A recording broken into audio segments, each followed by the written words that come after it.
Today, I'm going to show you how to make a repeatable pattern in Photoshop.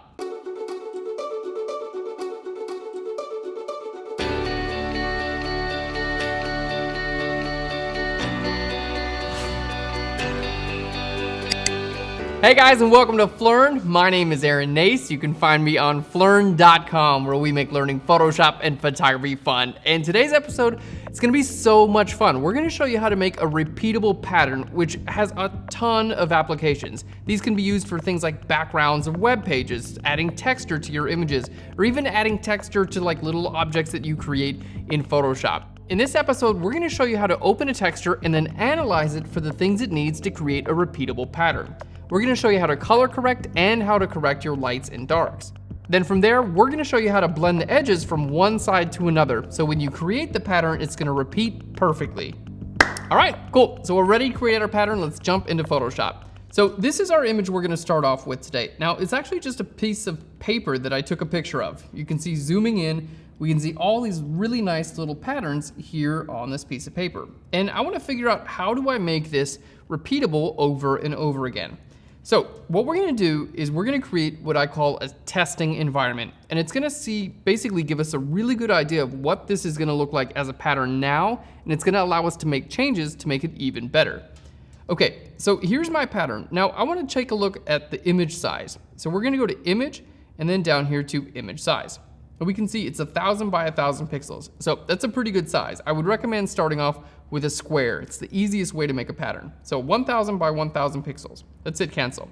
So we've got our pattern, and now we're gonna create a testing environment. Again, it's gonna make it a lot easier to see what our pattern actually looks like in practice.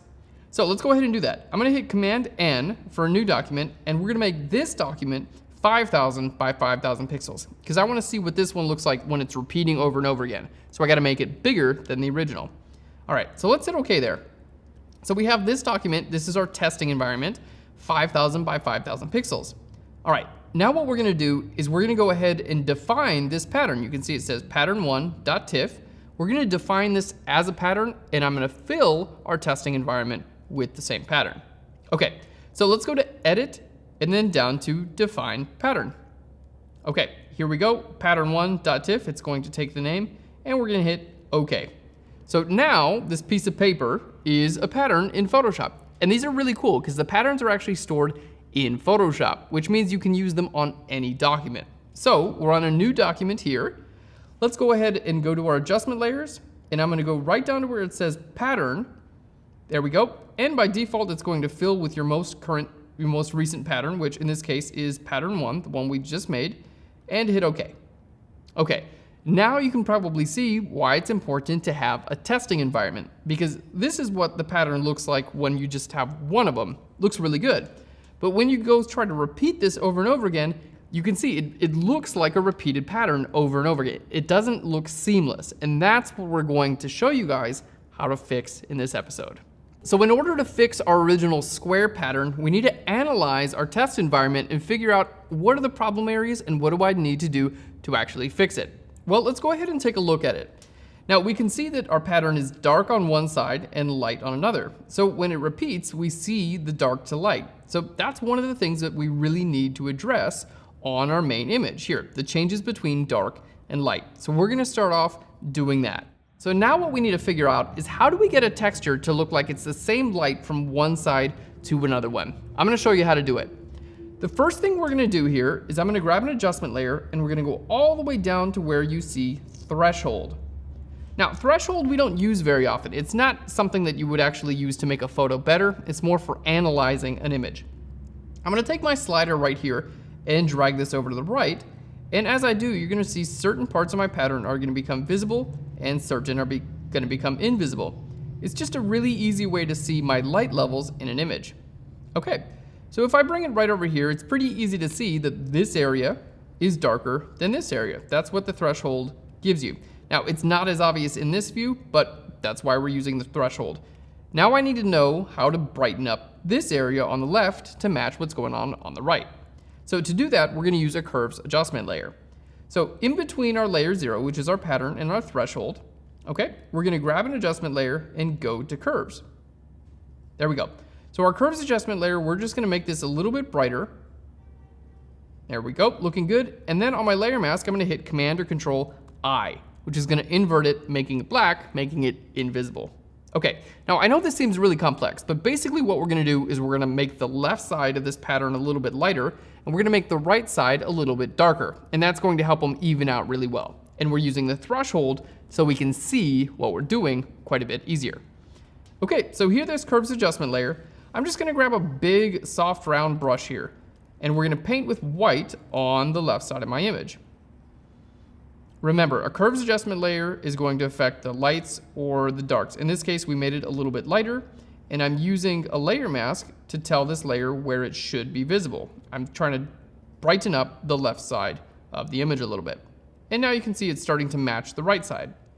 So if I click on my threshold, and I click and drag this from left to right, you can see it's a lot more even now, right? Especially when it comes to the left side there. There we go. That was before, and this is the after. Now, I do have a couple more light spots that I want to make a little bit darker. So we're going to do the same with another curves adjustment, making it darker. So here we go, a curves adjustment layer. We're going to click here right in the middle, pull that down a little bit to make it darker. I'm going to hit Control or Command I on that layer mask, and then we're going to paint white on the layer mask here, just over these areas that are a little bit lighter. And again, the threshold is helping me see what I'm actually doing. So our goal here is that as I move the threshold from the left to the right, let's try it here, that pretty much most of our texture illuminates and goes away at pretty much the same time. All right, which we can see is working out quite a bit better. Now, if I make those two invisible, again, this is what we started with. Obviously, the left side is darker and the right side is lighter. So having these both visible, we can see now we have something that's a lot more consistent when it comes to light. Okay, now I know that was a ton to do, but it makes a huge difference. So let's go ahead and turn this into a pattern and see what that looks like. All right, so here's our pattern. We're gonna create a new layer. I'm gonna go to Edit and down here to Define Pattern. We're just gonna call it the same thing and hit OK. All right, now we have our test environment. This is why we create the test environment, so every change I make on the original layer is gonna be reflected here. Okay, let's create another pattern adjustment layer, and this time it's going to use the most current version and hit OK. So there we can see this is the before and the after. We can see our light levels are really evening it out. It looks a lot better. It looks like, hey, this could actually repeat and look good. Okay, so that's our light levels. Now zooming in, we can also see there's a bit of color variation, right? There's a little bit more red on the left and a little bit more like yellow, green on the right. So that's another thing that I'm going to take care of. So first, we took care of the light variation from one side to another. Now we're going to do the color. All right, cool. And the color is actually a lot easier. So let's go to our pattern. What we're going to do is I'm going to grab an adjustment layer, and we're going to go to where it says Hue Saturation. There we go. Now here in Hue Saturation, I'm going to click this Colorize button, which is basically going to make the entire document pretty much the same color. So here my job is to choose the right hue and the right saturation that matches the original document. So if I just make this invisible and visible again, we can see I need to be a little bit more saturated. There we go. And I need to go a little bit more yellow with this as well. All right, cool. And there we can see it's matching much better. Okay, so now that we have that nice match, let's go ahead and do the same thing. So we'll go to Edit, and we'll go to Define Pattern. There we go, we'll call it the same thing. And now here in our test environment, we'll test this one out. So we're gonna go to a pattern fill, and here we're going to use our more current. All right, guys, this is huge. So we started off with this, which obviously does not work, right? You can see the pattern repeat.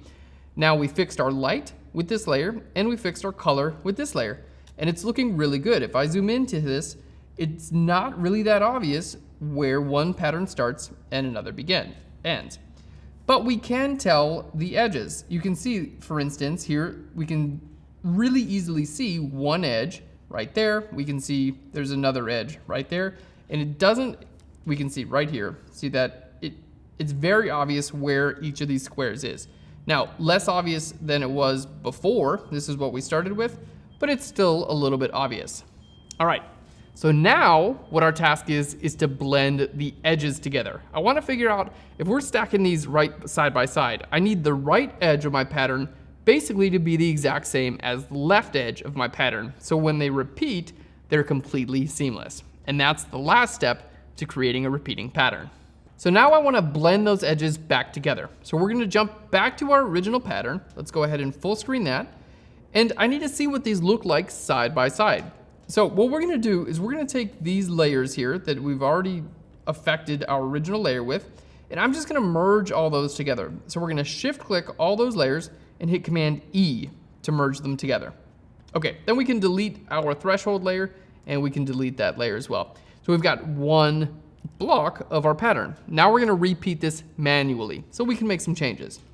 So the first thing I'm going to do is hit my crop tool. Let's zoom out a little bit, C for the crop tool, and then I'm just going to stretch my document out. Now I'm holding Option here, which is allowing me to stretch it out in all directions at the exact same time. There we go. And something like that looks pretty good. Okay, now what we're going to do is duplicate this layer. So Command J to duplicate the layer, and then I can move it all around.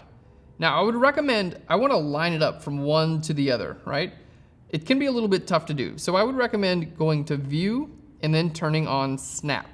And that's going to just put it right in the right place for you. You don't have to do much here. It's just going to put it exactly right there. It's going to snap it right in. Okay, so the first thing we're going to do is the side by side. Let's just zoom in, and we want to see, basically I want to delete this line that's between them. Now, it's not incredibly obvious, but you can see the line there. Especially if I were to grab like a levels adjustment layer and I start editing this. There we go. Cool, that makes it a lot more clear. You can see there is a line that exists between those two patterns. Again, that's just to see what we're doing there. Okay, so now what my job is basically I'm going to create a new layer above the two, and I'm going to use my clone stamp tool to clone stamp in between these patterns. Okay, so clone stamp tool on a new layer, we're going to sample on either side. It really doesn't matter. You can just sample on one side and then paint right over top of the line between the two patterns. All right, until we can't see any difference in between the two patterns. We want them to completely just merge and blend one with another. Let's turn that levels adjustment layer on and see what a difference that makes. All right, so you can see before, you can see a pretty clear line there, and the after, we've covered up all of our line, which is perfect. Okay, so with this, now we have this little strip that exists between both of our documents, right? And I need this to affect both the right side and the left side of this original square. Okay, so here's what we're going to do. I know it's kind of complex, but this little bit of clone stamp that I did, I need it to be the same on the right and the left. So we're going to show you how to do that. So this little clone stamp here, what we're going to do is I'm going to go ahead and make a selection out of the right square. Okay, so Command click our right square, turning that into a selection. Okay, now this layer here, if you can make those invisible, this layer here, I need this to be visible on the left side. So I'm going to hit Control or Command J on that layer, and you can see this is what I've got now. I've got half of our little transformation. Okay, so I'm going to put this over here to our left side, and it's going to snap into place really nicely. So there we go. It's in place on our left side, and there we can see making it visible and invisible. Now on the right side, what we're going to do is I'm going to make this into a selection, our original document, and on our right side I just need to get rid of this because everything that's over here is now over here. Okay, so we'll turn our original selection, our original square, into a selection by holding Control or Command and clicking on our hue saturation, just clicking on this layer. Now we're going to invert our selection, so we're going to go to Select and then down here to Inverse. There we go. And on this layer I'm just going to hit the Delete key. Okay, now I know that's really complex, but basically again we're just meshing, like we're making sure that the line in between those two blends together. And then with that, I need that to be on the right side and on the left side of this square. So that's what we were doing. So now what we can see is that's on one side and this is on the other of our original square. So what we're gonna do is we're gonna go ahead and delete our copy, and I'm gonna command click on those layers and hit Command E to merge those together. Okay, so now what we should have is I should be able to duplicate this, just this one square, and move it over to the right, and it should be completely seamless. So let's give it a shot. Controller Command J to duplicate it, and I'm gonna use my move tool and go right over here to the right, and there we go. It looks pretty dang seamless to me. Let's turn this levels adjustment layer on, and we can see there is in fact no line in between them because, well, we did our job right. All right, well that looks good. Now, that's the case from left to the right, and it's gonna work this way too because we matched the left and the right. Now we just need to do the exact same thing, top and bottom. There we go. Let's go ahead and bring that into place. All right, top and bottom, and you can see here that line is a lot more noticeable, top and bottom. So we'll just do the exact same thing, and then we'll be good to go. All right, guys, so let's create a new layer above both of those, and then again, we're just gonna use our clone stamp tool, and I'm gonna clone stamp in between these two layers. If you want to have your levels adjustment layer on, just so you can see, get a better idea of whether or not that line is visible, it's a good idea to do that as well. All right, there we go. And now I feel pretty good. That line is completely invisible. Let's just put our levels adjustment layer visible and then invisible. There we go. We can pretty easily tell, did that do the job? Yeah, it looks really good. Now, if you want to add some more variation in there, you can do that as well, just by using your clone stamp tool. Okay, so now what we're gonna do is basically the same exact thing we did before. Instead of going left to the right, we're gonna go top to bottom. All right, so let's go ahead and make a selection out of this bottom layer. We're gonna hit Command J on this clone stamped area. And remember, that's what the clone stamped area looks like. It just looks like that. So what I need to do is put this here on the top of that layer, okay? So we're just changing the top of that square. Now, remember, we have this visible on the bottom, so I just need to turn this layer into a selection, okay? And with this layer, I'm gonna inverse my selection, so we'll go to Select, down here to Inverse, and then we'll hit the Delete key.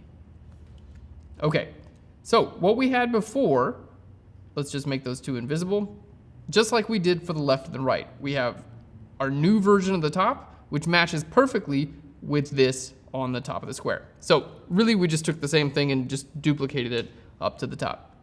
So let's make our original square visible. And now we're going to Command click each of those layers and hit Command E to merge them together. And then we'll delete the original. All right, so guys, I know that's a ton, but we're done now. So let's go ahead and just check our work. I'm gonna duplicate this layer and we're gonna put it right over here. There we go, looks pretty good. Let's duplicate it again and let's put it right over here. There we go.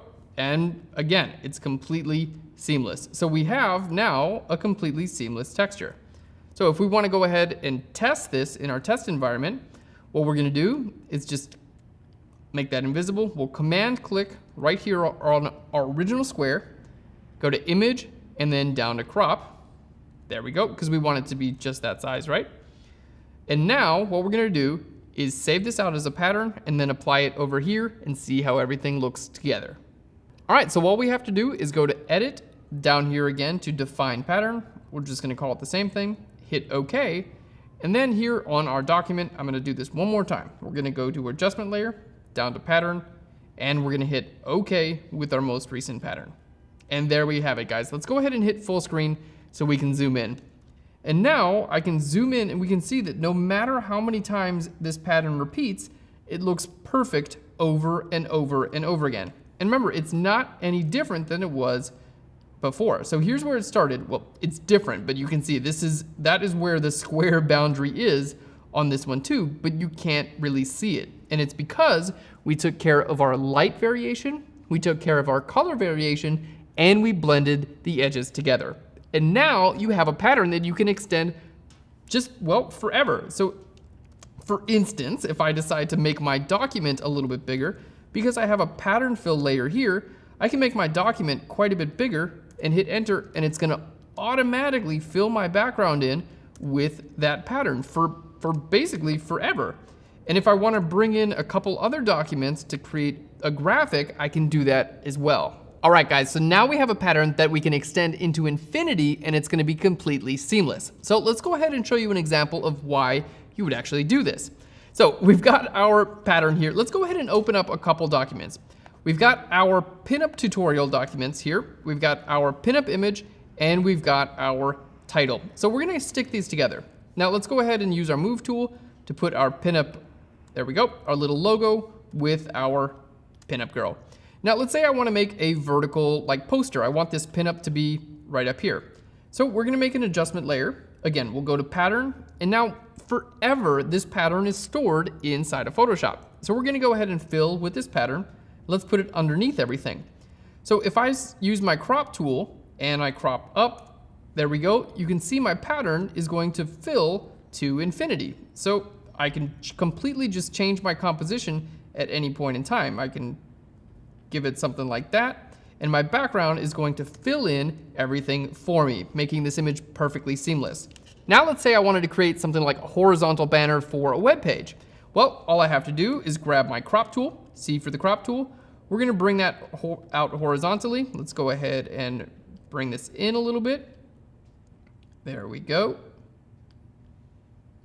All right.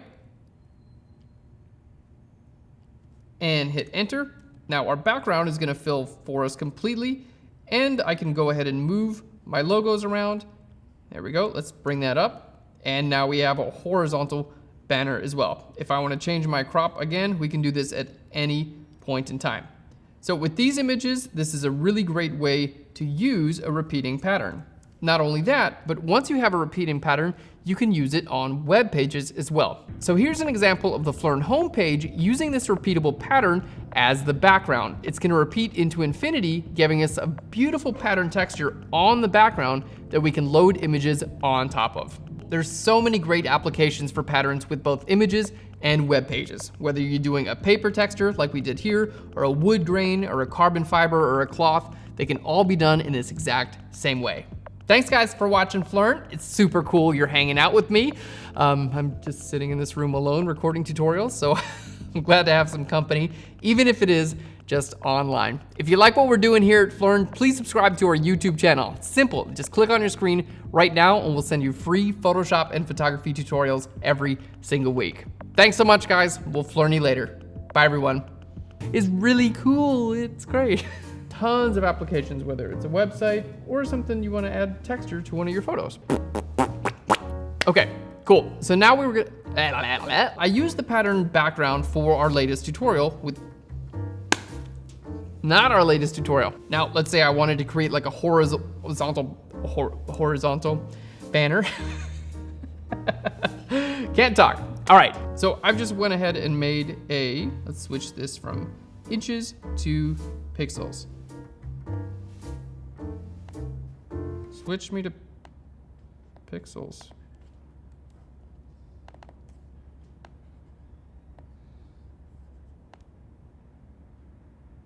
The hell?